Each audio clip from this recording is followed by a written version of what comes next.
来继续来讲这件，这是金门有两个钓客17号出海钓鱼，结果迷航，互中国的海警救起。本地是19号要甲人交接回来，也毋过煞因为其中有一个钓客是军人，所以去互中国来调查。另外一个钓客有慢性病，家属是真担心伊无药啊通食，是四界请求帮忙来沟通。不过，这个交接的事项到单，也无得到任何的消息。即摆是两岸正敏感的时阵。偏偏金门防卫指挥部后个月阁要来进行着实弹的射击的演习，这是引起着金门人的反弹，讲这个时间点做这种的演习实在无妥当。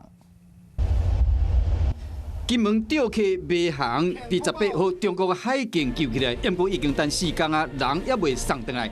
其中一个钓客有慢性病，家属真着急，烦恼讲无药啊通食。有一个乡亲哦，他本身也有慢性的一个疾病的一个状况，他也需要我们这边医疗上的一个药物上的一个支援。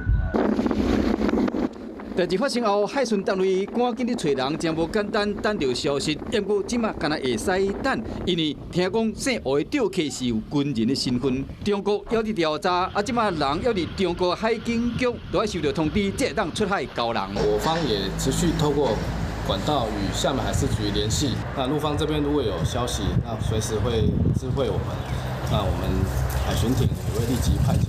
11会甲金门县政府希望讲会当派船，是讲敏感的时期，国军将伫金门进行射击训练。陆军金防部公告，4月份伫金门国岛市将对海进行实弹射击。不过最近两岸海上事故遮济，金门人有淡薄意见。说你射击就听到有惊死的，最好是不要射击啊。觉得不适合在此时此刻演习了。到时候如果不小心射偏了，擦枪走火，将引起两岸的不必要麻烦啊！实弹演练对金门人来讲是惯事，不过两岸敏感的时机，两名钓客也未顺利送回来，各单位唔敢大意，只望讲人会使赶紧平安回来。你好，我是宋彦明。想掌握最及时的新闻资讯吗？赶紧订阅、按赞、开启小铃铛，锁定华视新闻 YouTube 频道。